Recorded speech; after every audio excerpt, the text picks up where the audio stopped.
Hey, welcome in. This is Imagine That Gaming. I have Shadow Empire for you guys, and this is a game I've admittedly bounced off of multiple times. Like, it's dense, it's obtuse, the UI is questionable in multiple respects, but it's also a fantastic game. And once you get over that hurdle, like, I could always tell. I've owned Shadow Empire for years, and I could always tell that it was worthy of that investment and time, and I just, never got over those hurdles. But in the past year, I've been playing it more and getting into it, and with the Republica DLC, which I've played with a little bit, it seems like the perfect time to start recording. Like, the emerging storytelling potential has gotten to a new level, and I think that you can play this game. I mean, it's a 4X. Okay, this music's a little much. Let me get to the next screen.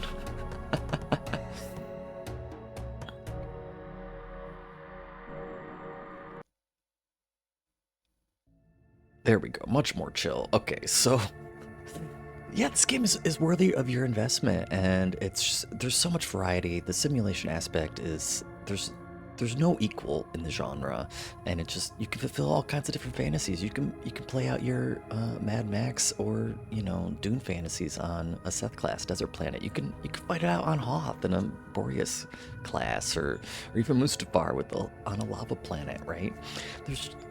And then within each of these, the planet generation is just absolutely insane what you can do, right? But I'm not going to tutorialize. I assume if you're watching this video, you're at least somewhat familiar with Shadow Empire, or you're interested in learning yourself. And just by watching someone play, I think, you can learn a lot. That's kind of how I learned for the most part. I've watched some tutorial videos as well. I'll give some shout outs and shoot some links to fellow YouTubers in the description, so you guys can get some more tutorialized things. But I think you'll pick up some stuff just watching someone else play, and the strategy aspect as well. And I think that as dense as this game is, and as many menus and spreadsheets as there are, like, you don't have to look at them every turn. In fact, I wouldn't say you can ignore them, but the real hurdle is knowing when you need to look, and then of course where to find things to problem solve, or to figure out where your inefficiencies are, that sort of thing. But you don't have to engage with the simulation as much as it might appear at first glance. So that's kind of how I like to play. We'll look at things, we'll problem solve as we need to, and we'll kind of half role play, but we're playing to win, right? It's a game all the same. So we're gonna go with the small planet here, which is actually normal sized, because the end game can just take forever in Shadow Empire, right? And this will give us a nice compact experience, I think, because I mean it'll still take us dozens of hours, right? And yeah, there's all kinds of planet classes you can do, and I bounce around between different things, but I tend to just like the most geographic variety. It's more interesting to me to play where there's rivers and forests and mountains, and you just have to consider every terrain type. And there's natural borders, creating zones and whatnot. So as fun as some of the fantasies are of just playing a Seth or a Boreas class, like, they don't interest me as much strategically, tactically.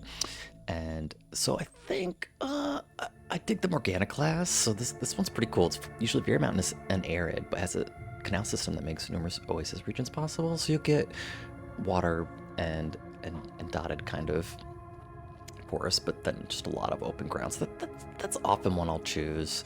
But I think I'm just gonna go see what to get the most guaranteed variety here. And our history class, we can push the algorithm in all kinds of different directions, but we're just gonna have them run as they are intended, right? And then generation settings. So we'll do the detailed planet generation, and we'll have the fog of war complete. I sometimes like to play where you know the map. Unfortunately, when you go through the generation, it shows you where all the settlements are, and that I don't like knowing. I like knowing what the terrain is, though, so knowing where to expand, but we'll just have the complete fog of war there after colonization. We want to see what the map looks like. We're going to go one city-state, right? One zone to start. Seems like the way to play to me, and I used to go just militia, more purist, but it's kind of too boring at tech level 3. One armor per zone's a little more dynamic. You can move more counters around and actually have different push in more than one direction, essentially, and have borders and stuff. And it's just your basic infantry. It's not like it's actually that powerful or anything. Politics, we're going to go regular. I'm not sure what all these change with Republica, but we'll go regular for now. The story modules, I do not find that interesting or engaging, but I've heard they're out of date, right? So that could change in the future. I do love starting from the beginning. It's slow ramp up, right? Like, you feel it when you get each level of bureaucratic offices and industry, right? We're definitely gonna have the Air Forces enabled. I think they're very fun. Advanced politics, I believe, is just Republica on or off, right? More or less. And development speed, we're gonna go normal there. Only Supreme Command Council. If you are newer to the game, definitely don't choose these unless you're going like a 3-zone tech level 5 start. Because the way the game works, each of your councils shares the same resources or bureaucratic points, and they just get nothing done if you have 4 at the beginning. They'll barely get anything done when you have 1 or 2, right? So you want to build into it slowly. And then we're gonna plan hard, and Shadow Empire is not an easy game, so we'll be challenged. We might even lose, right? But that'll be more interesting, I think. And we're gonna give the AI as much time to think as allowed, and we're gonna use the full logistics system, which I find quite interesting. Okay, so planetology. We're gonna go through each step here. I'm gonna try not to re-roll too much, and this looks just fine to me. So it's on the hotter side, right? 30 degrees. It has about half the Earth's gravity. Is, more than 2.5 times away from the sun than we are. It's got a little bit of a tilt there. Very fast spin. I'm not sure what the spin affects, to be honest, in terms of gameplay. We've got plenty of heavy elements, relatively young planet, and solar energy will be quite powerful on this planet. Okay, so geology. We've got Earth comparable atmosphere, lovely. So we'll be able to play with all our Air Force toys, right? Got 15% mountains, 7% oceans here, and not a huge range between the tropics and the Arctic, so it's not going to get too cold. We probably won't see much ice or any actually on this planet. It looks like. But now we can take a look at the map, and looks to have some interesting features, right? We've got 3 big kind of water networks here. Pretty cool lake. And look at this mountain range dividing. Very cool. I love it already. I believe these are rainfall and elevation numbers. You could toggle them. But in the next phase, they'll go away. So now we get the biosphere. And pretty dry, right? We did roll a pretty hot planet. So let's see if we can still get some vegetation going, right? If nothing else for visual variety. There we go. Cool. Okay, let's take a look. Pretty cool. I do like that mountain range. Looks like we've got volcanoes, right? And jumped around there on me. And we still have a good amount of desert and just desolate plains. It looks like, and look at that. That's very forested, right? That'd be fun to fight through. Got some marshlands down here as well. In the middle of the map, this very snaky river and lake networks. Pretty cool. So I'm digging this. Let's see. So we have no atmosphere hazard, no xenobiological hazard. There's a small hazard for atmospheric farming, but it looks like we can do it. Alien tissue has reduced value, but does have some value, and the vegetation level is at forest.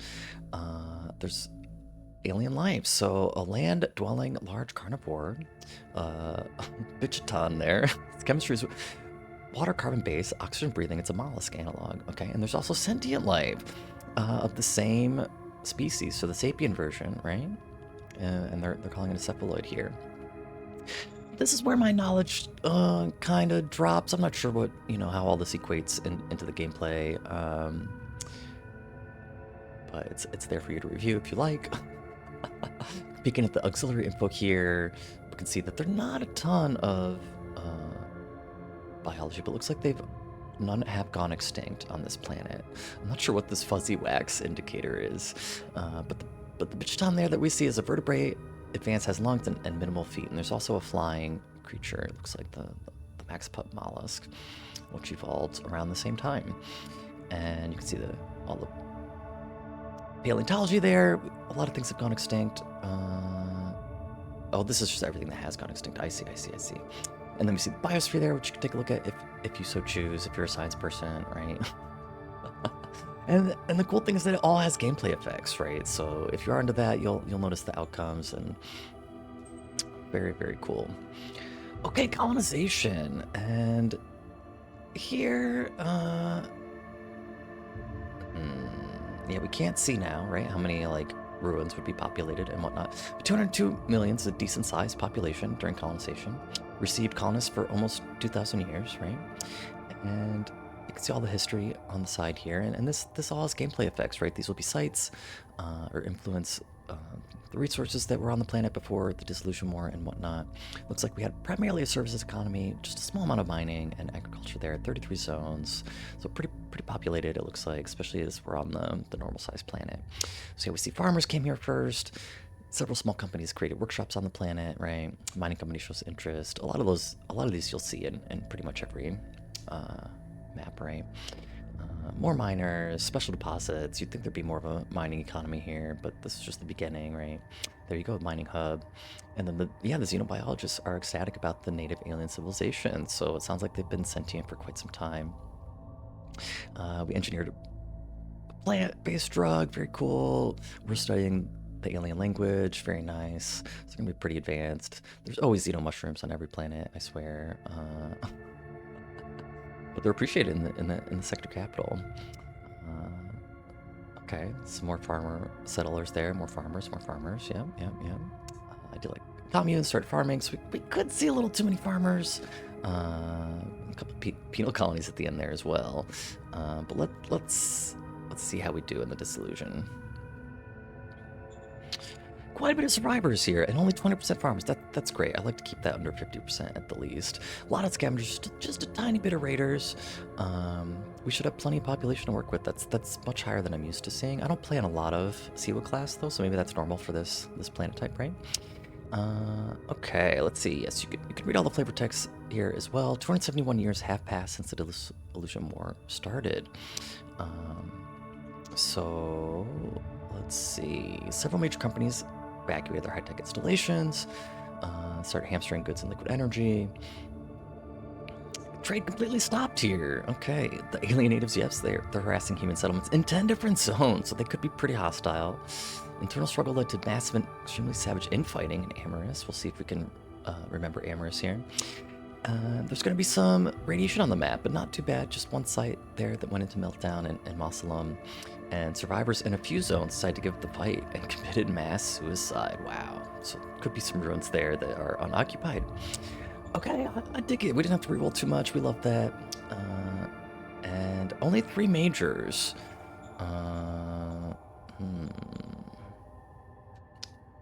Don't love that.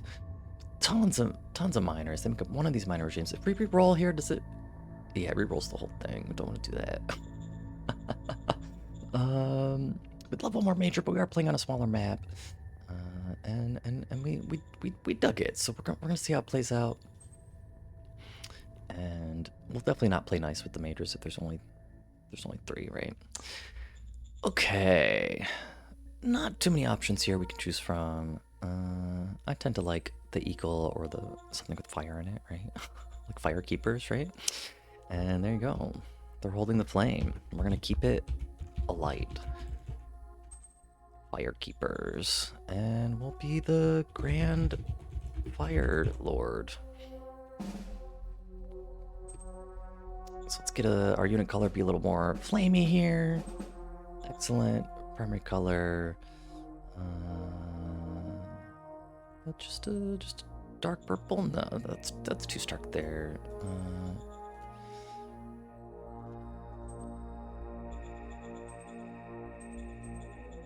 Horizontal, vertical, I just like the monotone there. We'll keep our units orange. I don't want to belabor it too much. Okay, let's get in there. So the history of our people. The great cities were destroyed in the Dissolution War. The remainders of humanity dispersed into the wastelands, hiding, scavenging, and fighting. Trying to scrape out a living, trying to survive. The forefathers of our land were among them. But they were not alone, right? There was conflict. Other survivors fleeing the destroyed cities had followed them. And they were aggressive and tried to enslave our forefathers, so how do we manage to pacify them? Okay, so this is mostly flavor here, right? You could roleplay it, but it influences our starting profiles, which we're more concerned about, because this actually doesn't have an effect. They paid them a big bribe rate. We're not going to start with less money or anything.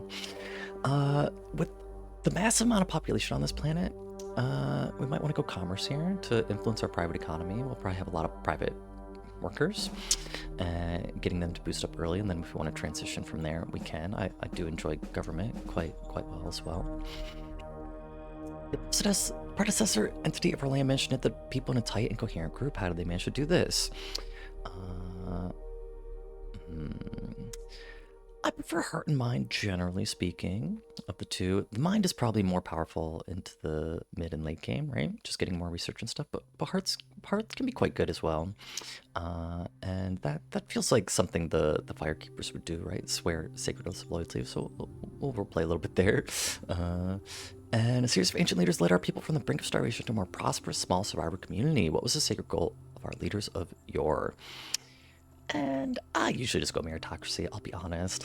Like, everything's viable, everything's good and fun, but I like having better leaders, and with the new Republica DLC, like, starting with meritocracy, and then, you know, we'll see where the political system takes us, right? We can fall into oligarchy or transition entirely into one of the other systems, and it should be pretty fun, but we want to have good leaders to start, I think, as much as you can.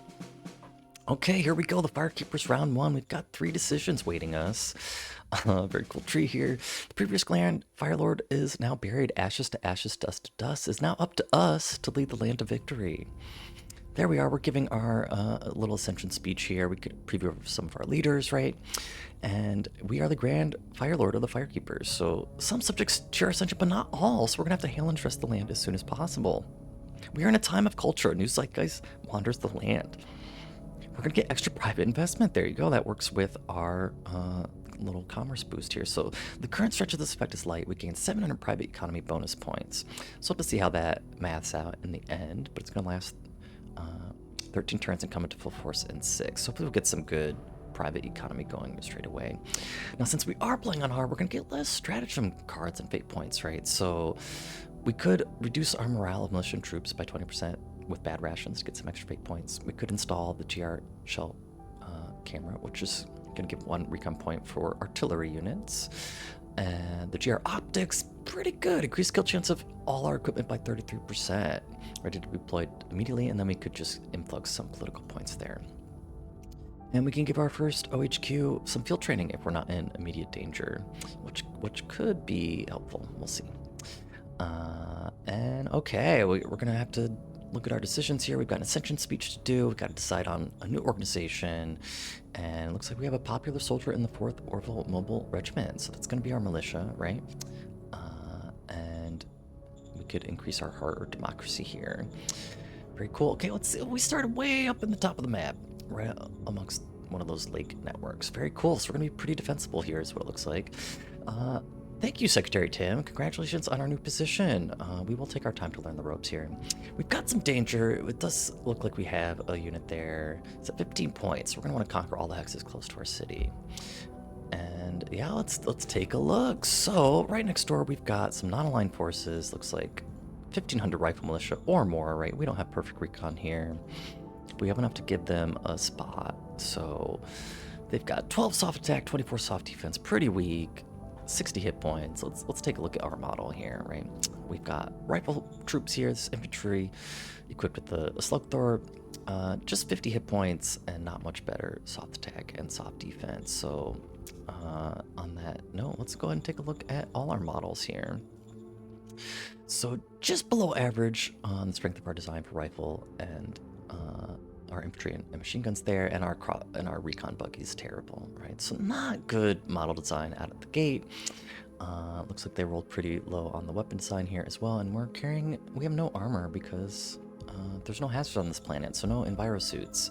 So not great. Let's take a look at our leaders, and hey, there you go.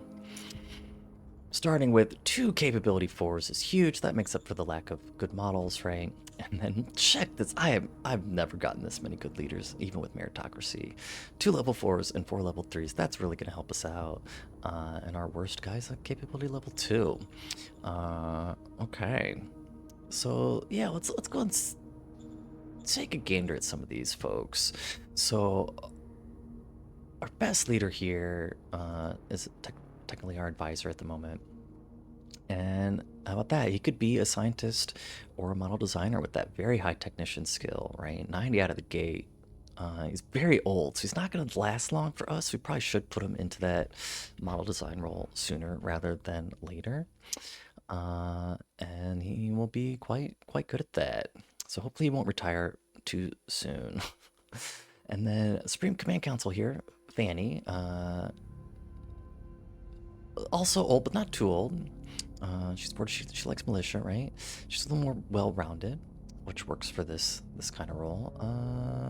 She's got good improv skill here, and she'll just improve quickly with those stats and skills. Our secretary's a capability 3. How often do you see that?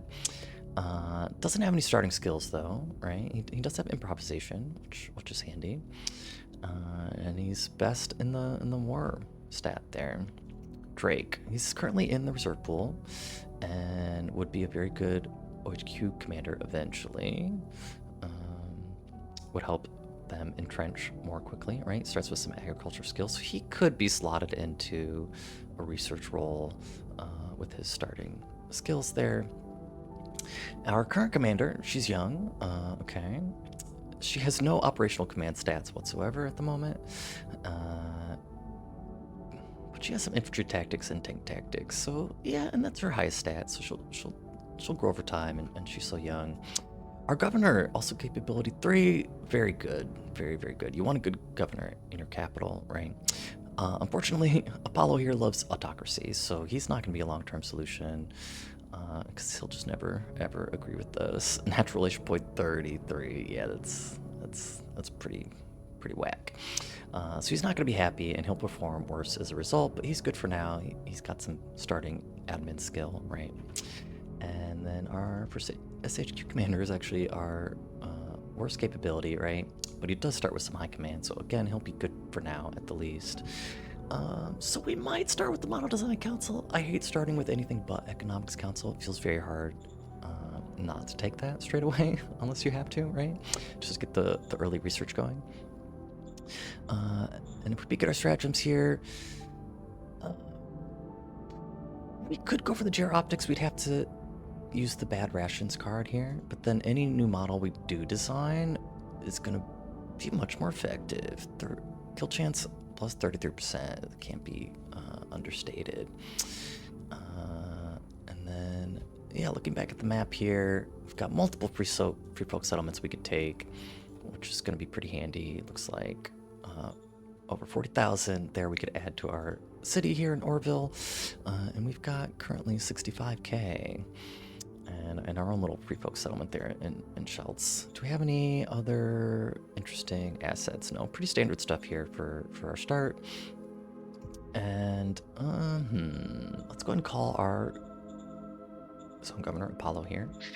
Give him some zone orders.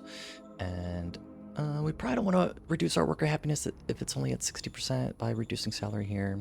We do want to start giving some public budget. We'll start at 10, see how that goes. We don't need a sign-up bonus. They'll join regardless at the beginning.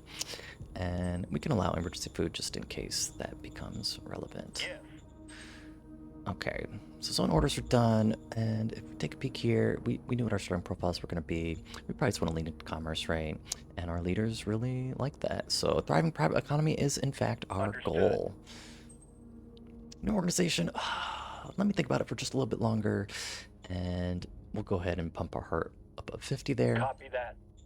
Very good. We'll start, hopefully, in the next 3 turns, rolling for some regime profile feeds, right?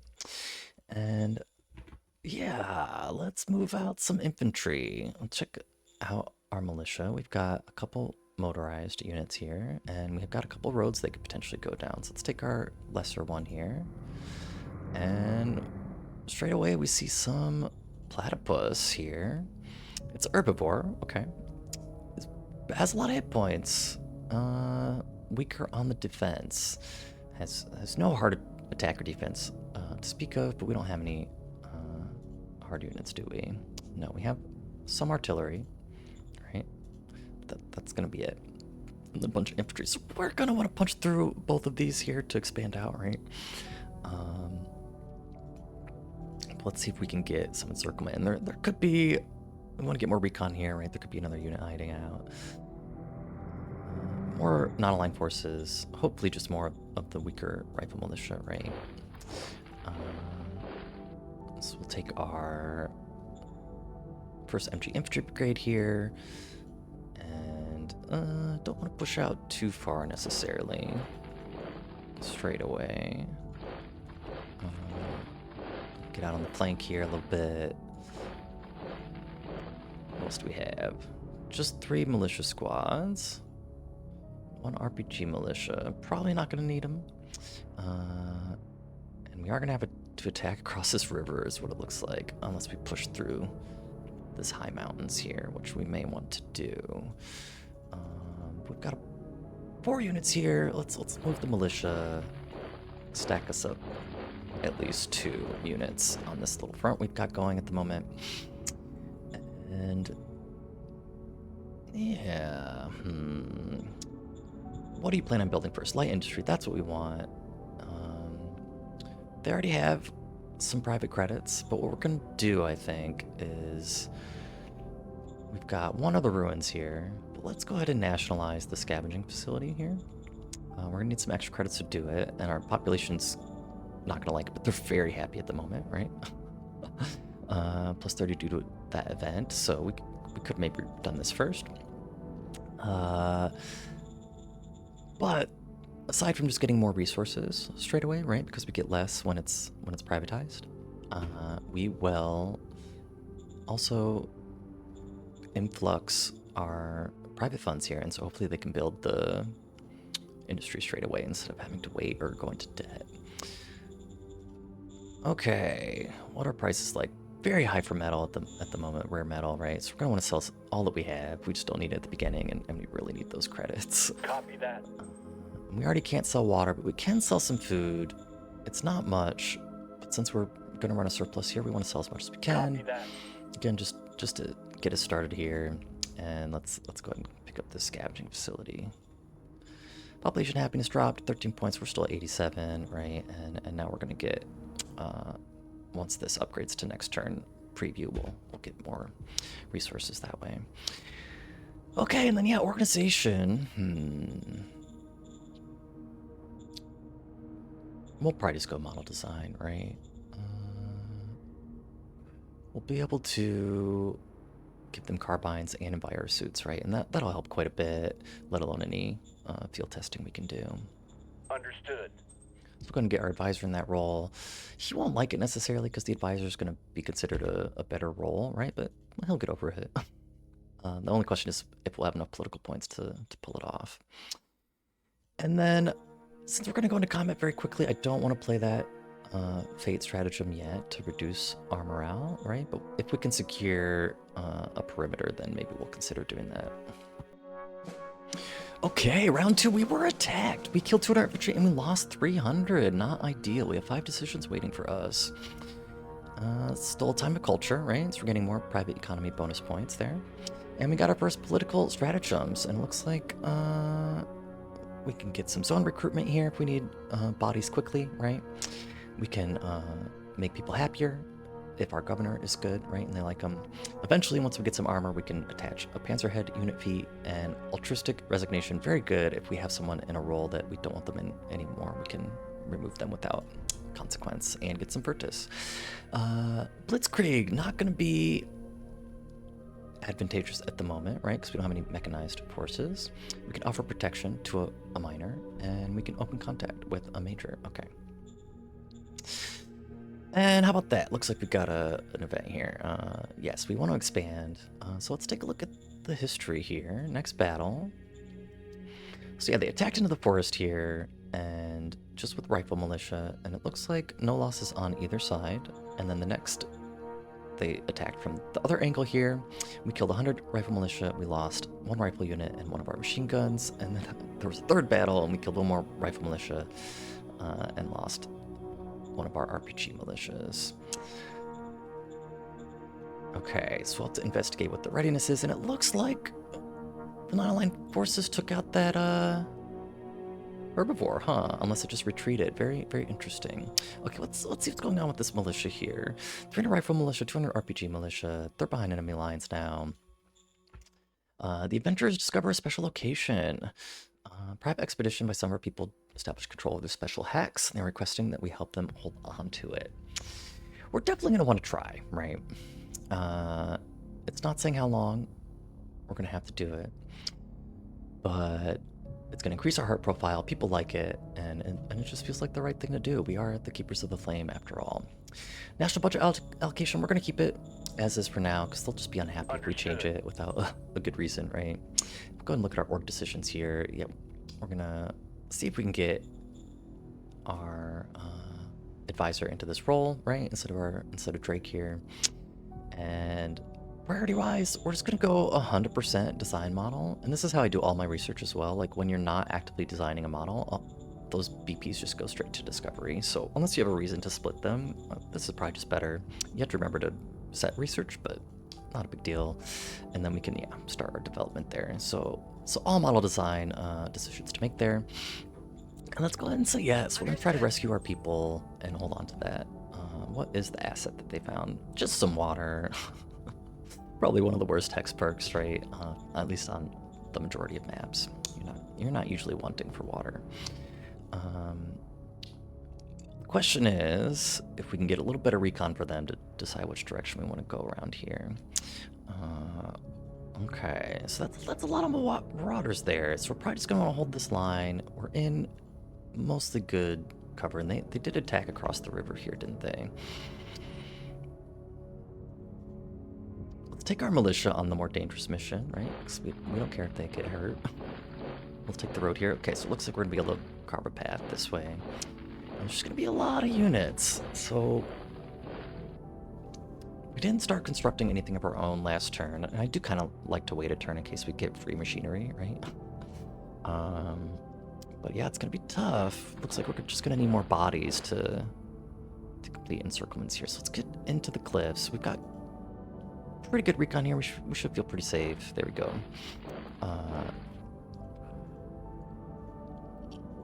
But otherwise, we'll let them attack us, I think. We just have one unit here now. We're going to want another one if they like their chances attacking that. Who do we want to move? Let's get our big militia unit here into the open, and the smaller squad into the forest there. Okay, what are we working with? We've got a good amount of IP. Let's raise some troops. Independent.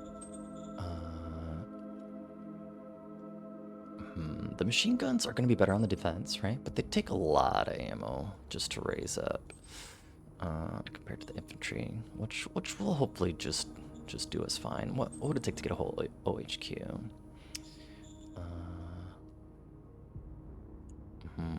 We could start to raise it. Oops, excuse me. Get another commander. We'll go cheap for now. Let's just get a couple independent infantry squads. We prefer the OHQ. It's gonna be much better in the long run.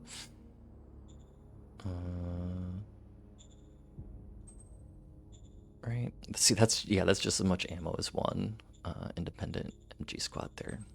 So we're gonna raise them up. We had the bodies to do it, right? More or less.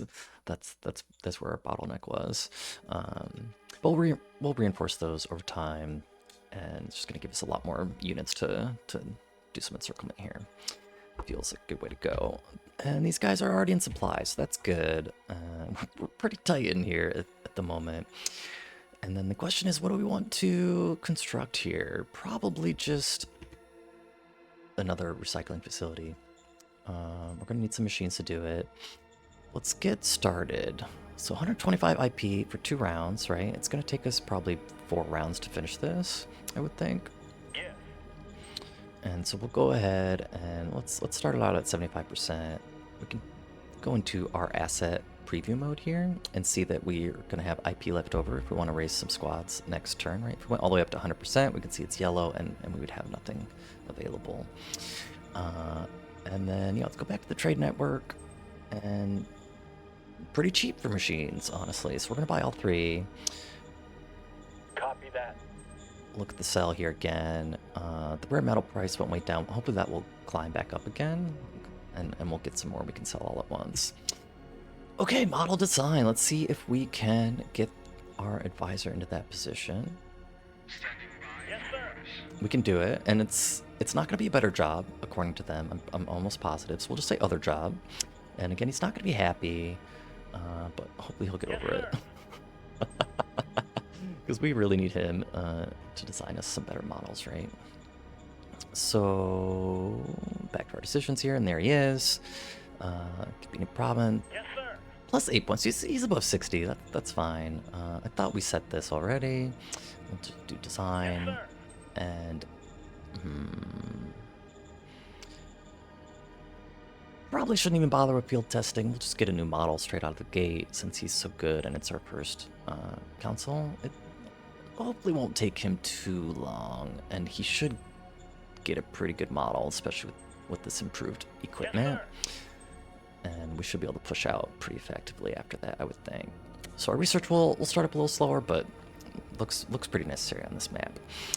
And yeah, I think that's it. So I don't know how long I've been playing, but we've taken a look at the map. We've gotten a feel for the vibes so far. We can see it's still pretty big here, right? It's still a pretty big map for being the small normal size, right? And yeah, I hope you guys join me on this very exciting Shadow Empire playthrough. Imagine that. Catch you next time.